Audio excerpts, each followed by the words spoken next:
it's me again. So, I just want to post some ideas that you can do at home if you have painter's tape. It's a good large motor activity that you can do with the kids, but you know, hopscotch and everything like that. I ran out of tape, but when I get more, I'll put them in and find a designated spot where you can put the painter's tape down, put a letter, a shape, a number, even a word for, you know, some kids. And especially with the letters, you can put a different letter in each box, and then you can tell the child to either do regular hopscotch when you know, up, down, up, down. And what I like to do when I'm teaching them how to do the steps is to usually do flamingo when they have one foot up in the box and then open, and then flamingo. And you can also encourage them to alternate which feet that they have up, which one they have down. Another activity I've seen with just some painter's tape, if you want to keep the hopscotch the way it is create a path. So I've seen it where there would be a start position and you give the child to follow the letters of the alphabet. So you make your path where you want them to travel, and they have to walk on the line and they're following the letters of the alphabet, wherever the path may take them.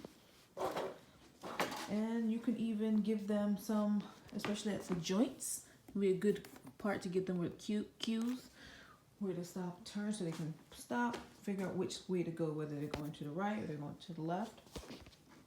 Yeah, you can do the alphabet in uppercase letters, lowercase letters. You could do the same thing with numbers so that they're following the path, however it may be. And you could even do 2 different paths. So you can tell them one day that they have to do a path with letters, one with numbers, and it could be all on the same tape so that you're not wasting your supplies. And it's a fun activity that, you know, they'll have no problem working on their balance and everything. Another activity I've been doing and working on is my own little sensory bin. So here's the old shoebox.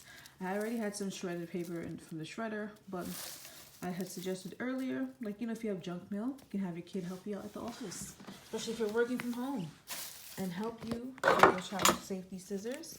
Practice holding it properly, protective like this, and have your child cut pieces of paper that they can put in their box. And I'm pretty sure, this is a terrible example, but I know they will have lots of fun doing that for you.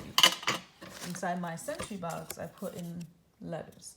And you can put just a piece of paper. If you have index cards, if a bigger box, whatever it is, whatever your resources are, you know, have them identify what letter comes before it, what letter comes after, what other letters can they find. Can they find the lowercase version of the uppercase, and vice versa. Those are different games you can play. And same thing you can do with shapes, whether it be the same shape, different color, new shapes, numbers, so many different things that you can use. And I have over here, so right here, I have a bowl, and I don't know, maybe you have a bowl or a rectangular one, maybe a shoebox like this plastic ones from Dollar Tree. I know a lot of kids like playing with water, so you can give them a little container with some water, and they just love to pour and dump and fill. I know we've been doing a lot with weather, so what I did was I took an old bottle. It could be a big one, a small one, and I took a push pin. I don't know if you can really see them, but I put some holes in the bottom of it. Pardon. And the child can dip the water in. What's happening to the bottle? You can talk about that. What they see. You can talk about the bubbles that are forming. And then look, it's raining, so they can pretend to make rain clouds, I should say, on a rainy day. We talk about that. We talk about rainbows. So talk at the end of the rainbow turns into a art activity. Good way to go too. And last but not least, I wanted to show you guys. In school we have a bunch of trays. And we have enough trays that every child can have an individual tray their own. They're smaller, about so big, and rectangular. And for another sensory, it's a sensory stimulating activity as well as fine motor. You give if you have like a little box or container with cards where you can put the letters of the alphabet. You can give them even shapes that you want them to practice drawing. You're going to make a table. Pardon again the darkness. In here, I have some sugar. And I tried it with the sugar in the bag, but you don't necessarily get to move around the materials as nicely as it is on the tray, but that could just be this material. Like I'm using sugar, maybe it'll be different for salt, maybe it'll be different for flour, whatever it is that you use. And then you pour the salt in the tray, and you can have your child draw you a face.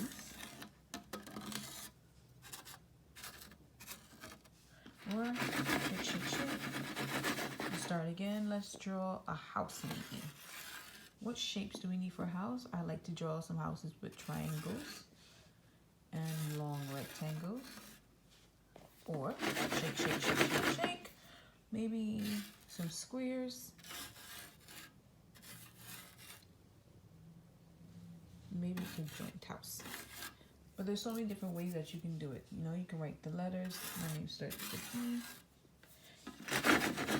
The letters of the name is something they can practice writing. And it gives it a nice feel.